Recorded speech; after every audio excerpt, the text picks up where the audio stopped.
Yo, what is going on, ladies and gents? This your boy Kadeem. Welcome to another episode of Let's Geek Out. How's everybody doing today? Yo, we got another death battle we're about to check out. Our favorite magnet mutant, Magneto. I know everybody's gonna be mad that I called him that. Versus Tetsuo from Akira.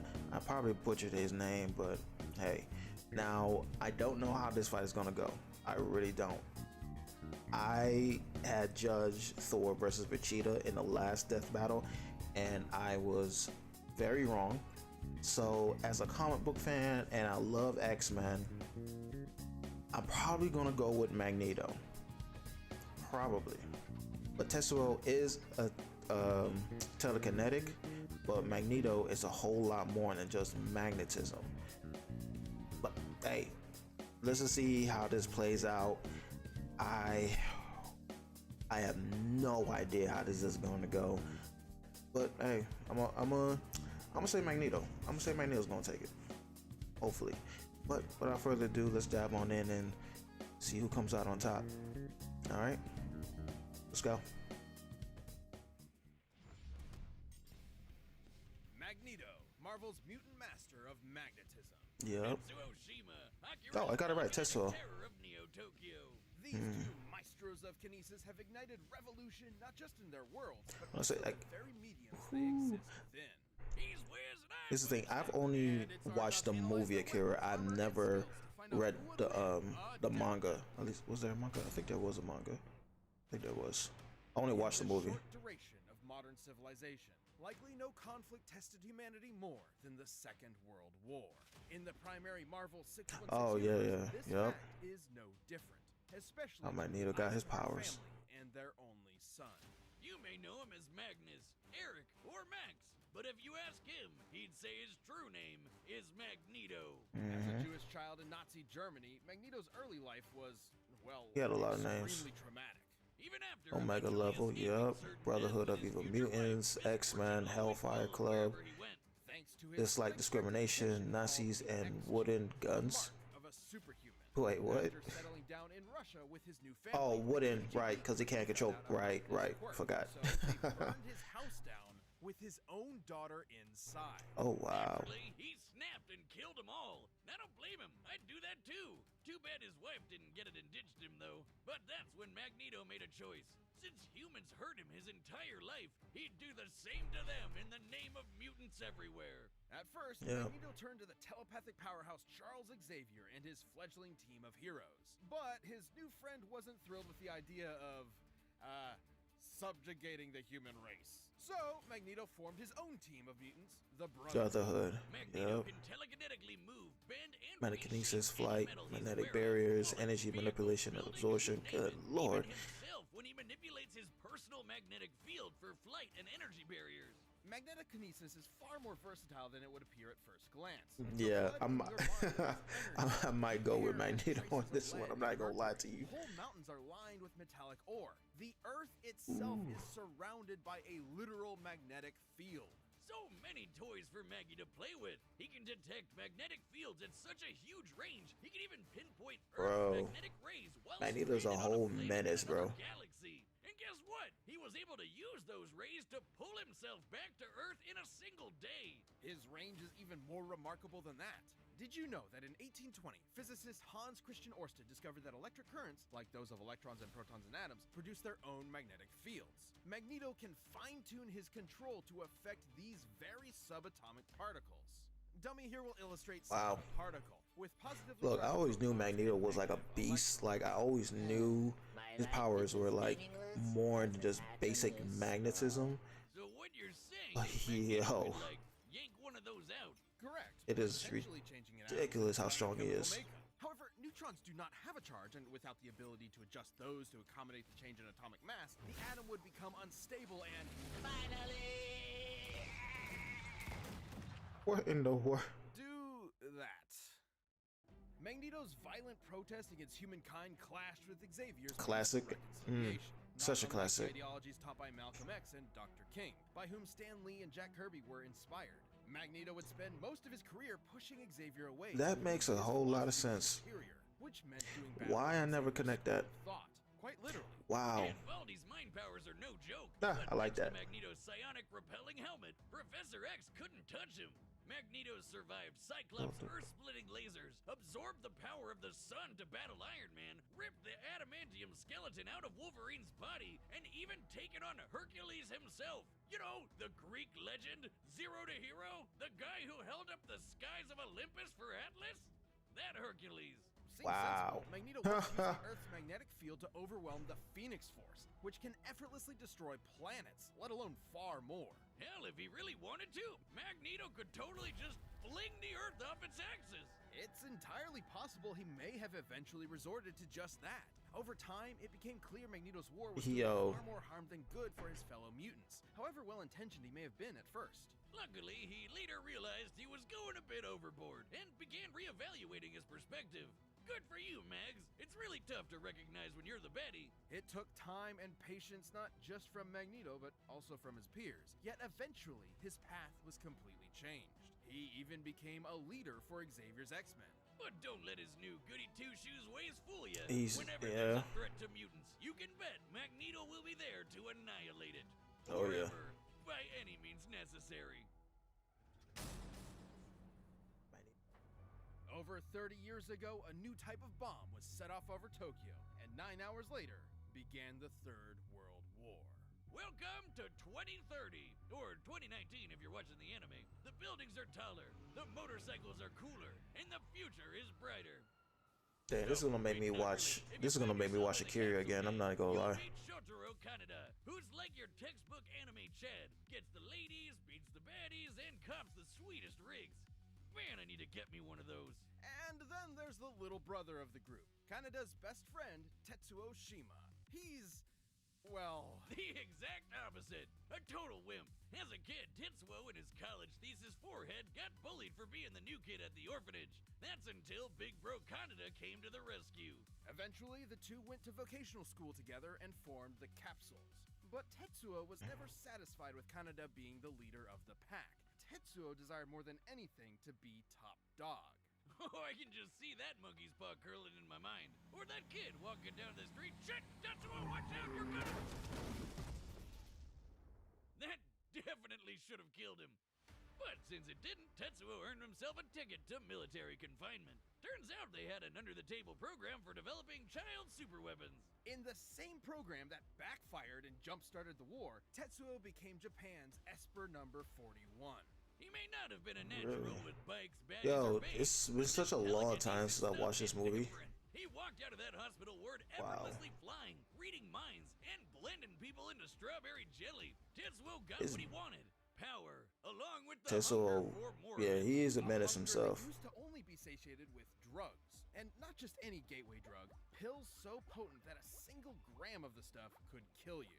So, pretty bad. Kinda reminds me of college days, huh? Snow wizard. Tetsuo's main ability is his constantly increasing psionic energy, growing more and more powerful over time. This is due to Tetsuo's link to, quote, the memories of the universe, end quote. It's weird. Either way, Tetsuo leveled up from lame gangbuster to certified badass. This guy is a walking natural disaster. His telekinesis can shake the planet, easily cause earthquakes over a dozen miles below the surface. He can summon psychic barriers for defense and crush foes with friggin' gravity wells. He can dart around with a literal bolt of lightning or even teleport in an instant. Tetsuo's telekinesis can be so precise he can target and obliterate specific parts of the body. Wow. He can heal severe wounds quickly, but even after losing a whole limb, he can craft a new one using whatever nearby materials he wants. With these powers, Top Dog Kaneda didn't matter anymore. remember. Who needed his approval? Tetsuo tasted that good shit and he Okay, was hooked. I'm not gonna lie. After this, I'm gonna watch Akira. Like I'm not even gonna lie. And this is where versions of the story differ. Spoilers ahoy! You may be familiar with the 1988 animation, where Akira had been dissected for research. However, in the original manga, Akira is not only alive, but even more powerful. Once that little runt nuked Tokyo, Tetsuo would erect the Great Tokyo Empire with Akira and himself as its leaders. But he ended up just abusing the position for endless sex and inflating his ego. With Kaneda's rebellion at his front door, Tetsuo took a turn for the worse. He had to fight. Tetsuo's defeated other powerful espers, dodged light-speed lasers, and jumped to the moon Okay. faster than anyone could So I guess I'm blink, gonna read the and manga then. punched a big old hole in it. Oh, And if you ask, oh, most "Well, definitely wouldn't gonna that read the mess up manga. gravity on Earth?" You would be right, because it totally did. Screwed the planet, I guess. Stupid moon. Which Sheesh. brings us to Tetsuo's folly. His abuse of his powers spiraled until he lost control. Unfortunately for Kaneda's rebellion, this did not make Tetsuo an easier enemy to confront. Exactly opposite, in fact, as Tetsuo painfully mutated into an unstoppable behemoth. Yep, that's not totally disturbing at all. I'm happy to say the manga's version is even more disturbing.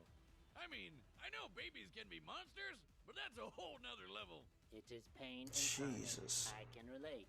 Another Esper described Tetsuo's struggle as ego death, which has multiple definitions, but in this case is likely symbolic That's of the crazy. version attributed to Like, drug that is use. insane, bro. Described as a shedding of one's own identity, Ooh, like how my bad. LSD can emulate a wild out-of-body experience, and you come Remember how back trippy with a looking new those things are? perspective. Though this is maybe a little more extreme. In fact, you could say Tetsuo was that- shedding his human body to play with Was the that Rick and powers Morty? of God. I wish I could shed out of my body. But in this case, Tetsuo going full out of body meant becoming a mound of raw, ever-expanding energy. Which almost nuked Tokyo all over again. And those explosions are not normal. I would know. Top scientists in both the manga and animated versions describe these explosions as births of a new universe. Given its properties of nuclear fusion and proton Jeez. collapse, Tetsuo's mutated form was likely creating a big bang. You know, the thing that started our whole universe? Right, in the manga, it instead ended the Espers and their abilities once and for all. A testament that humankind is unsuited to wield the powers of the divine. Though the anime's even more trippy. Thanks to Akira and his buddies, Tetsuo got so high on ego death, he ascended time-space to become god of a new universe. Kinda worth it, right? And yet, Kaneda kept his empire up in his honor, now as the Great Akira Empire. Ironically, in death, Tetsuo Whoa. finally received the attention he so desperately craved. Wow. All right, the combatants are set. We've run the data through all possibilities. It's time for a death battle! I'm sticking with Magneto. I'm sorry. I'm sticking with Magneto. I made a mistake last time. But I don't know. After hearing of Tetsuo's feats, Fail to recognize our superiority. Wrong country, Grandpa! You're an Akira turf now! oh, okay. You're dead meat! Just start out just like that. All right.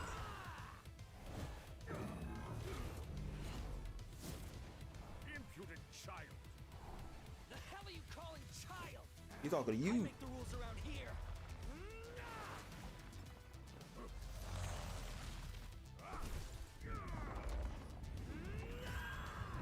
Yo, oh, whoa. You're wasting my time. Oh, Parlor tricks for the master of magnetism.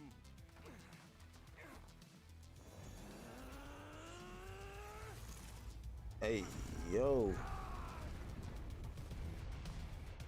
Bro. He caught it? I'll kill you!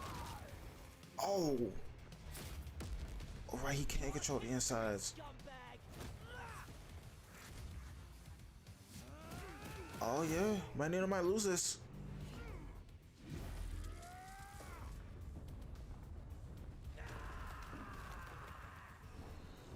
Bro.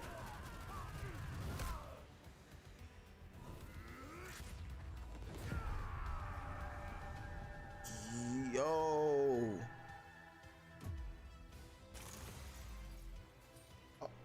Oh, crap.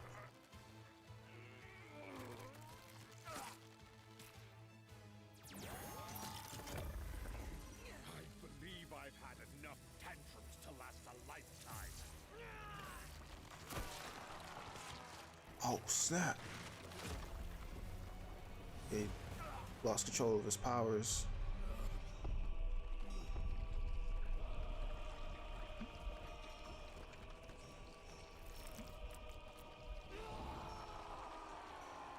Bro. Listen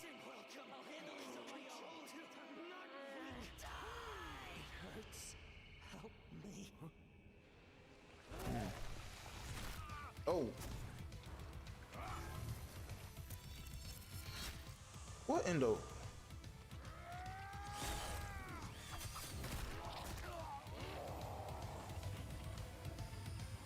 Is this gonna end in a tie?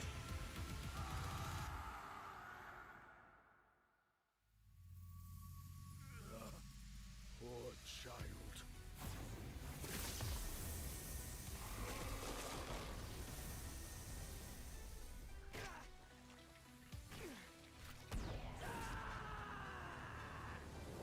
Yo.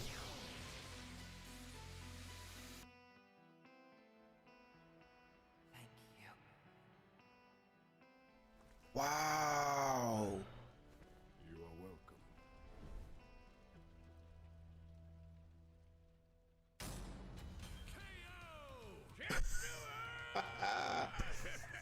Wow. I'm never doing that. Wow. Tetsuo's esoteric telekinesis and That is alchemist crazy. certainly gave Magneto pause, but the master of magnetism had greater control over his foe.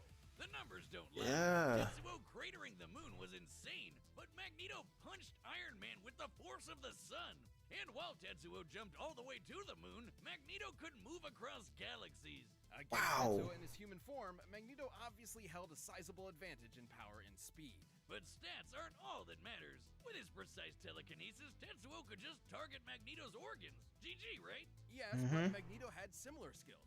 There are very few substances on Earth that lack any metallic or magnetic component, and Magneto is very creative with his powers. Which he could use to predict Tetsuo's teleportation and even shut down his telekinesis. And his Bro. scraps with Xavier prove he could handle Tetsuo's messing with his head. The biggest challenge for Magneto was when Tetsuo's gross mutated power came into play. Especially given how the detonations from this form were compared to that of a Big Bang. Although the authenticity of that So how did the Magneto- is questionable. Bro, In that is- truth, the Big Bang was a sudden expansion of matter on a universal scale, whereas Tetsuo's explosions are more akin to nuclear blasts, clearly intentional given the post-war symbolism of the Akira story. The whole creating an alternate universe bit wasn't even part of the original material, so we can't exactly call it canon. But let's just say the comparison Wow. wasn't superfluous. Let's say Tetsuo did in fact cause a Big Bang capable of creating or destroying an entire universe, alternate or otherwise. Turns out Magneto had the tools to stop that too. Helmet Head could overpower Hercules, who was strong enough to hold up the skies of Olympus, which is literally heaven and an alternate universe. This doesn't necessarily mean Magneto could easily destroy a universe with a snap of his fingers, but it does prove he can match a similar level of power. And context is everything. Tetsuo's Big Bang eruption specifically exhibited proton collapse, meaning its atomic structure was primarily an unstable mess of neutrons and electrons. And Magneto has detected and commanded unstable electrons before. This means Magneto had every means available to take control over this Big Bang. Damn, Bro. and I thought he could just move some metal around. Wow. Like the question posed by some of the greatest prophets of our time. Fucking magnets. How do they even work? Magneto's astonishing power and intelligent control over all things magnetism triumphed in the end. Tetsuo pushed his luck, Yeah. but didn't have the metal to pull off the win. The winner is Magneto. All right. Finally won one. Thank you for watching this episode. If Excuse you'd me. like to directly support the whole I don't know where that came from. click that join button and consider becoming a member. We All right, who's really up next? Hope you like the next one. Who's up next? Let's see. Hercules? Is that Hercules? Yeah, okay. Versus Walker.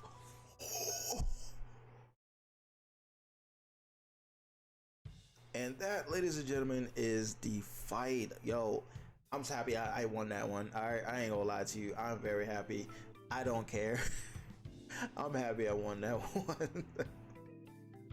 Cause I've been wrong on all the other death battles. I'm happy that I won this one, okay? Bro, I ain't gonna lie. I thought it was gonna end at a tie when Akira went basically, not Akira, Tetsuo, sorry. When Tetsuo went basically supernova, I thought it was gonna end with a tie, but Magneto like holding it and just shot out a magnetism Kamehameha at the man. Like, bro. And then one shot to the head. Done. Bro. Man, look, comic books be on a whole nother level than manga. Like, let's be real. But you guys, let me know down in the comments. Do you think this fight was fair? Do you think Tetsuo should have won this one? Or do you think Magneto, I was about to call him something else. Do you think Magneto, God dog, try saying that 5 times fast. Jesus Christ. Magneto was the better fighter. And yo, I cannot wait for this fight though. Hercules versus Sun Wukong, the Monkey King. That fight, look, I'm already calling it. Sun Wukong is going to mop the floor with Hercules. I keep hitting my mic, my bad. If y'all don't know the Monkey King, y'all about to find out. They better get his story right. That's all I know. The Monkey King is my all-time favorite myth. I love reading about Sun Wukong. Oh my god. But anyways, you guys, let me know down in the comment what you think of this fight. If you think Tetsuo should have won or Magneto had the right to win. Guys, let me know down in the comments. And while you're at it, go ahead and hit that like button and subscribe for more videos that'll be coming your way. And I'll see you guys in the next one. Till then, this is your boy Kadeem with Let's Geek Out. Peace.